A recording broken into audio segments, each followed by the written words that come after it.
We recently had Rasraj Ji Maharaj on the show. They say that there's a wave of Hindu Renaissance and Bharatiya cultural teachings that's just spreading across the world right now. The origin point, the nucleus is the subcontinent. But it's spreading all over the world because Rajarshi Nandi, my mentor in my spiritual journey, tells me that it's the will of the deities. And this deity is supposed to be one of the most powerful deities in our times. That's why he's a Chiranjeevi. That's why they say that he's still alive in physical form.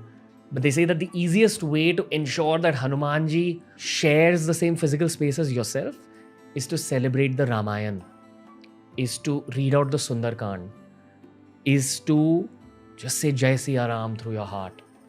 Because as I learned by talking to Rasraj Ji Maharaj, Hanuman Ji is one of those gods that doesn't like being praised, but he will praise Lord Ram and Sita Ma with you if you're praising them from your heart. That's the first lesson that you should know about Hanuman Ji. While you see the muscles, you see the power and his ability to pick up the gada, what you really need to learn is true devotion and humility. They say that when you pray to a particular deity in Hinduism, you gain that deity's qualities. And for me, yes, Hanuman Ji has been the reason I've gained emotional, mental, and definitely physical strength throughout my life. When I was a kid, my mom handed me a Hanuman Chalisa. And she told me that in my astrological chart, there's a big presence of Shani. And Shani is not really a negative deity. It's just a deity that creates some kind of challenges in your own life's journey, creates a lot of tests. And they say that if you are truly connected to Hanuman Ji is kind of able to be your co-pilot along life's journey. And that's what I've truly felt, especially in my childhood. I remember picking up the Hanuman Chalisa when I was 9 or 10 years old. And the day I began reading it, simply reading it, there was a wave of self-confidence that took over my head. And this could totally be placebo. This could be something that my head was lying to my soul about. But the truth is that it worked. 9 years of running this YouTube channel, building 4 businesses, going through so many ups and downs in life, going through so much pain in life, going through a pretty tumultuous childhood. The constant has been that Hanuman Chalisa jap. It's been the core of what I choose to do. And for those of you who don't know about the Hanuman Chalisa, lots of people consider it to be the most mainstream Indian prayer. It's not even written in Sanskrit, it's written in Awadhi. But there's power in those words because they say that the person who wrote it, Tulsidas, was guided by Hanuman Ji through the language of Awadhi in order to transfer what Hanuman Ji wanted to say about himself. It starts with the following paragraph. Shri Guru Charan Saroj Raj Nijman Mukru Sudari Barno Raghubar Bimal Jasu Jodai Kufal Chari Buddhihin Tanu Jani Ke Sumiro Pavan Kumar Bal Buddhi Vidya Dehu Harhu Kales Bekar. You're inviting Hanuman Ji. Raghubar Bimal Jasu. You're first talking about Shri Ram. You're creating a presence of Shri Ram before you actually recite the Hanuman Chalisa, because that's what Hanuman Ji is about. First and foremost, it's about devotion. Second, it's about your own internal strength to protect devotion. And third, it's about humility. That's what you truly learn about Hanuman Ji when you go through the whole Ramayan, when you understand the story. If you're someone who still doesn't understand the story of Ramayan in its essence, I would point you towards the Japanese anime of Ramayan, which has become the imagery of Ramayan in my own head. And it's a great way to introduce the Ramayan to Western audiences. That animated Ramayan that they showed on Cartoon Network almost every single weekend had a huge impact on my life. And there's this one scene from that anime where in the story of the Ramayan, Ramji sends the Vanar Sena, the army of monkeys, in all 4 directions, but he sends a unit in the direction of the south. That unit had someone called Jamvant, it had someone called Angad, and it had someone called Shri Hanuman. They reached the tip of India, which I would assume is Kanyakumari of the modern day. And at this point, all Hanumanji knows is that he loves Shri Ram. That's all he knows about himself. He knows he's capable, but he doesn't know how capable he is. That's a key point that affected my own mentality when I was growing up. And that scene shows you how Jamwant, who's kind of the older general in the army, reminds Hanuman of his own internal abilities. He tells Hanuman that, you know what, in your childhood, you'd once swallowed the sun, but you don't remember this. In your childhood, you were able to do all these heroic things that you don't remember because you were so powerful that the gods clouded your own powers from yourself. But if you really try to remember what you are, you'll be able to jump across the ocean, not fly, just jump across the ocean and get to Sitama in Lanka. Later on, as I kept podcasting in life and as I met people like Rajarshi Nandi, Cyber Zeal, Gauranga Das Prabhu, all these insanely powerful spiritual humans, I realized that that story about Hanumanji is not just about him. It's the story of all of human capability at different levels. From a spiritual perspective, it's about the so-called Siddhis. Ashta Siddhi Naunidhi ke Data. It's a line from the Hanuman Chalisa. The 8 Siddhis. In Indian culture, they say that when you truly embrace your chase for God, Shri Ram, what ends up happening in the process is that you're able to unlock your own mystical superpowers that are already present inside you. But first and foremost, you need devotion. Second, you need internal strength. Third, you need humility. And fourth, someone just has to tell you. You need a Jamwant to tell you that, you know what? That's your origin point. That's where you come out from. This is how I was told this particular story. I remember being a pretty below average student in school, and that truly bothered both my parents, who were top doctors. So they were academics. Kind of bothered them that this kid is quite smart, really naughty, but can't sit in one place and study. But at that point, I started reading the Hanuman Chalisa. And I was left with even more energy, but a lot of self-belief. I knew that I'd be all right in life. They say that anyone who ukhados anything in real life, in the real world, anyone who's able to achieve anything in the real world, kind of knows it when they're a kid.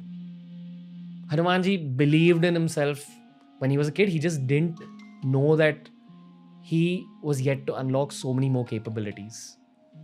And my mom kept telling me the story between the age of 10 to 13. But at the age of 13, I slipped from being below average to the bottom of the class. I was in the bottom 4 or 5 students in my whole class. That hurt my ego a little bit. But that's also when 3 years of my mom telling me the same story really kicked in. I watched the animated Ramayan again. So as a 13-year-old, I began to work on my handwriting, but I also began to put in a lot of time and effort into becoming a better student, sitting with my books longer, putting in more work. Along with this, I got deeper into martial arts, and along with these changes, I began to recite the Hanuman Chalisa a little more. Not from a place of understanding what's happening. I just began to recite it a little more because that was my natural need. It almost felt like the thirst for getting closer to this energy I was gaining from the Hanuman Chalisa. They say that there's no difference between a deity's mantra and the deity itself. So when you say Om Namah Shivaya, which is a Shivji mantra, you're not just saying the mantra, but you're inviting the energy of the deity to sit in your own heart and then to govern your body, your mind, your soul, and therefore this temporary human life that we're living. At age 14, I was in the middle of a big road accident. I was sitting on the front seat of a bus where the bus driver almost died. It was a school trip. I was asleep on the first seat of that bus. I've spoken about this on the show. I woke up to people behind me just screaming, "Ah!" That's how I woke up. When I opened my eyes, I saw a bus that was coming towards us head on. Okay?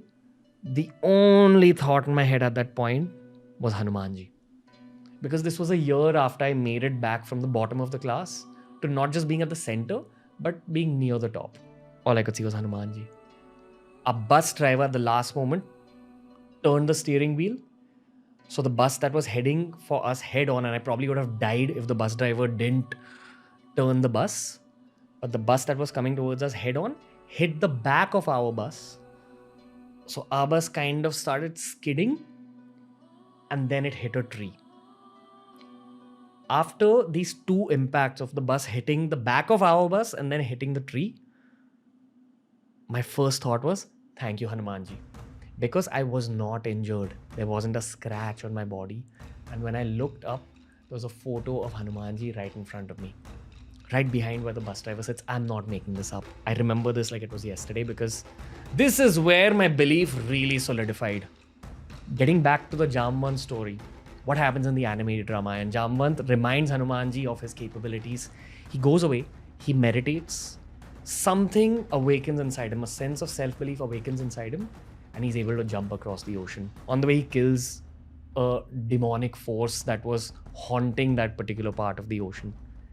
He kills that demonic force like it wasn't even there. And that's what Hanumanji has given me throughout my life and career. That I've landed up exactly where I had to land up. And on the way, I've killed off both external and internal demons. The internal demons are waivers. By external demons, I mean the difficult situations that life throws at you, but the internal demons are waivers. Anger, greed, lust, what have you. There is a power associated with these ancient spells that the world of Sanatan Dharma calls mantras. These are spells. But they work when you pour your love into it, when you pour your belief into it. When a bus that's heading straight at you, that's probably going to crush you into nothingness, doesn't hit you, doesn't even scratch you. When I turned around in that accident, some friends of mine had cuts on their face, for which they had to get stitches. Someone's tongue had gotten cut in half. Someone's back was injured, someone's foot was injured. My friends are still dealing with injuries from that same road accident that happened in 2007. They're dealing with it in 2024. And I truly believe that here I am because of this being's energy. All I remember doing after that bus accident was going to the back of the dhaba that we had crashed near and praying and saying thank you and understanding that, okay, he is totally protecting me. He is with me. And one day, maybe I'll become a YouTuber and tell the world about it. That's what's happening now. That's Hanuman G for you. As I've moved forward, I've learned about Hanuman G in so much more depth through the show, through all these episodes that you guys have seen. I've understood that there's a tantric aspect of Hanuman G. Om Han Hanumataya Namaha. There are tantric mantras associated, sharper mantras associated to extract more energy from the basket of energy that Hanumanji has left in the physical realm. You need to deep dive into Sanatan Dharma. You need to deep dive into Tantra to really understand how to connect deeper with the deities. But even if Tantra doesn't appeal to you, take for example the Bhakti movement in India. Take for example places like Vrindavan, where Vaishnavism is prevalent, where they pray to Krishna, where they pray to Ramji, where they pray to Hanumanji. Hanumanji is already present if they're praying to Ramji there. When you go to these places where there's no Tantra, you just spot love around you. The kind of bliss you see on people's faces there isn't comparable to the bliss that I've noticed anywhere else in the world. And I've traveled to Japan, which I thought was a very peaceful country. I've traveled to Australia, where I thought mostly on a surface level, people were very happy. I've traveled to Europe, where people were happy. I've traveled to America, where people were happy. I've traveled all over the world, but I've never seen the kind of bliss that I've seen in places like Vrindavan. When I talk to monks who pray to Krishna Bhagwan, there's a certain bliss in these people's voices that you can sense if you're truly listening to the podcasts and not just hearing them. And that's what Hanumanji's been for me as well. I've also noticed that, as a YouTuber, you need to be very self-aware in order to really maximize your own capabilities and maximize the quality of content that you're putting out for the world. I've had phases in my career where I've genuinely felt so capable that capability has turned into arrogance. And then I remember the story of the Mahabharata, where Bhim is roaming around in the forest and eventually he comes across a monkey with a really long tail and he says, "Hey monkey, move your tail out of my way." And the monkey says, "Listen, I'm really old. I'm not able to move it. Could you move it for me?" So Bhim tries lifting the tail, but he's not able to. And it's this old, frail looking monkey, but Bhim's not able to move the tail. And then eventually Bhim realizes that this isn't any ordinary monkey. It's probably Hanumanji. Both Bhim and Hanumanji were said to share the same father, which is the god of wind, which is Vayudev. So in some ways, they were brothers. Bhim meets his brother Hanumanji in the forest. And Hanumanji tells him, "You know what? Bhim, my younger brother, you're incredible, but you've allowed your self-belief and your own physical and mental strength to become a source of your arrogance, which is why you're never going to reach your full potential. So he trains him, he mentors him and tells him that along with this physical and mental strength, you need to develop a sense of humility very actively. You need to understand that even your greatest strengths are outcomes of God. The first time Messi touched a football, he was just able to dribble. And Messi has said this himself in a documentary that I saw recently. It's called Captains of the World on Netflix. Highly recommend you watch it. You'll get to know a lot about human character. Messi said that the way he plays football today is the same way that he began playing football when he was a child. The first time he touched a football, he was a dribbler. Where did that ability to dribble come from? That made him the greatest of all time. Any talent and strength that you're born with, that the world recognizes in you, is a gift from the divine. And you need to recognize that and you need to be humble about it, because the moment you realize that you are nothing but a channel, a medium for the divine to act in this bhulok or the realm of earth, the moment you realize that you're a medium, life just starts working out for you.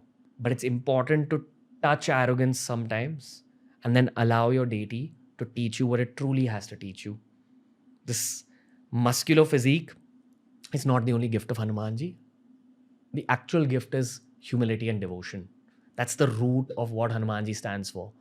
The body of the tree is strength, emotional, physical, mental. Those are things you need to go through life.